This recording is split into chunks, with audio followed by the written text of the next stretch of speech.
আমরা অবশ্যই সংস্কারের ব্যাপারে নীতিগতভাবে ঐক্যমত পোষণ করি। ধন্যবাদ। আন্দোলন করছেন যে শিক্ষার্থীরা, তাদের কিন্তু এই কথা দাবি ছিল, এবং যেহেতু সরকার তাদের দিক বিবেচনা করে এই দাবিগুলিতে রাজি হয়েছেন, আমার মনে হয় আজকের থেকে আন্দোলন করার আর কোনো প্রয়োজন নাই। হাইকোর্ট বিভাগের বিচারপতি জনাব খন্দকার দিলরুজ্জামানের কে এই কমিটির জুডিশিয়াল বিচার বিভাগীয় তদন্তের দায়িত্ব দেওয়ার জন্য কমিটি তৈরি করেছি। আর চতুর্থটা না, মাননীয় এই প্রস্তাব মাননীয় প্রধান বিচারপতির কাছে যাবে।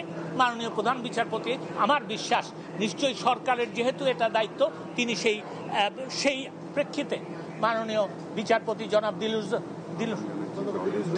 দিলরুজ্জামানকে, না আরেকটা কথা ভুলে গেছি, আরেকটা কথা আছে বলে দিই, বলবো আমি দাঁড়াও কি লিখছি তো,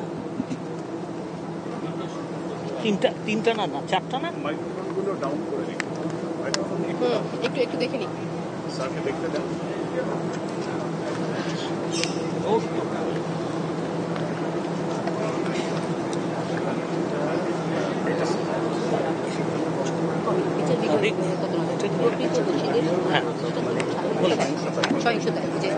আমি এই প্রেক্ষিতে দেখেন, আমরা দেখেছি এবং বিশদভাবে আমরা পরীক্ষা নিরীক্ষা পর্যালোচনা সবই করেছি।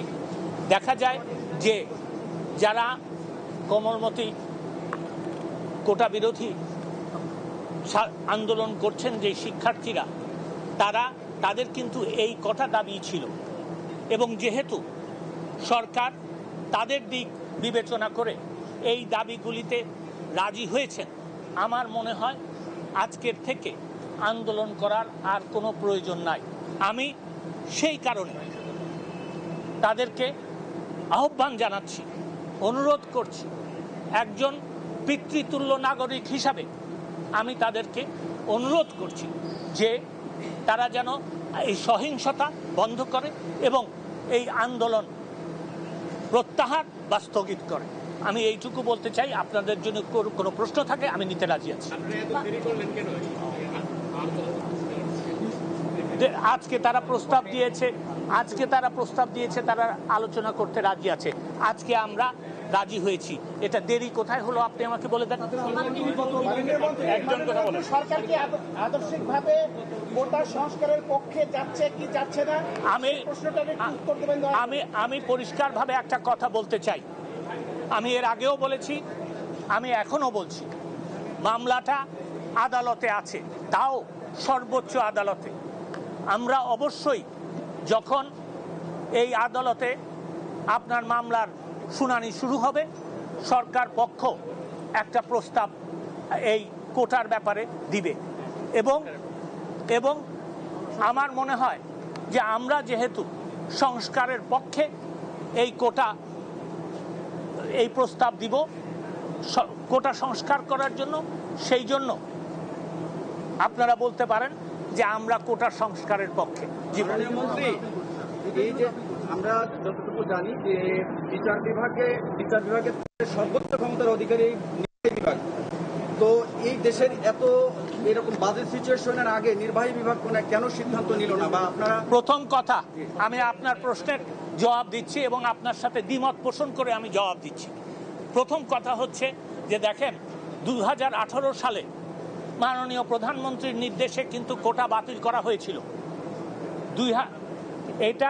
এই বাতিলের যে পরিপত্র ছিল, সেটার বিরুদ্ধে মুক্তিযোদ্ধাদের সন্তানেরা হাইকোর্ট বিভাগে গিয়েছিল। কোটা আন্দোলনকারীরা কিন্তু তখন কোনো পক্ষভুক্ত হয় নাই। তারপরে যখন রায় হলো, তখন কিন্তু তাদের আন্দোলন শুরু হলো। তখনও কিন্তু তারা আপনার এই আদালতে যায় নাই, তারা আদালতে গেছে। আমি আগেও তাদেরকে সাধুবাদ জানিয়েছি, আজকেও আমি তাদেরকে সাধুবাদ জানাচ্ছি। এইটা কিন্তু আদালত যখন এই রায় দিয়েছে, তখনই এই প্রশ্ন এবং এই আন্দোলনের শুরু হয়েছে। আমি শুধু এইটুকু বলবো যে তাদের আন্দোলনের প্রেক্ষিতে তারা তাদের বক্তব্য বলেছে, আন্দোলন বন্ধ করার জন্য আমরা তাদেরকে অনুরোধ করেছি এবং আদালতে যেতে অনুরোধ করেছি। আদালতে তারা গেছেন। আদালত সিদ্ধান্ত নিলেই আমরা সেটা করতে পারি। বাংলাদেশে আইনের শাসন আছে। আদালতে আপনারা খতিয়ে দেখতে পারেন ইতিহাস, আদালতে যখন কোনো প্রশ্ন ওঠে তখন কিন্তু আদালত যতক্ষণ পর্যন্ত সেটা শেষ না করে ততক্ষণ পর্যন্ত নির্বাহী বিভাগ কোনো এটা নেয় না, সিদ্ধান্ত নেয় না।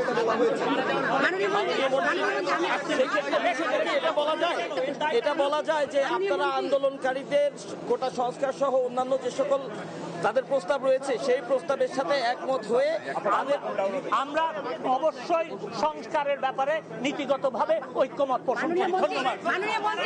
মাননীয় মন্ত্রী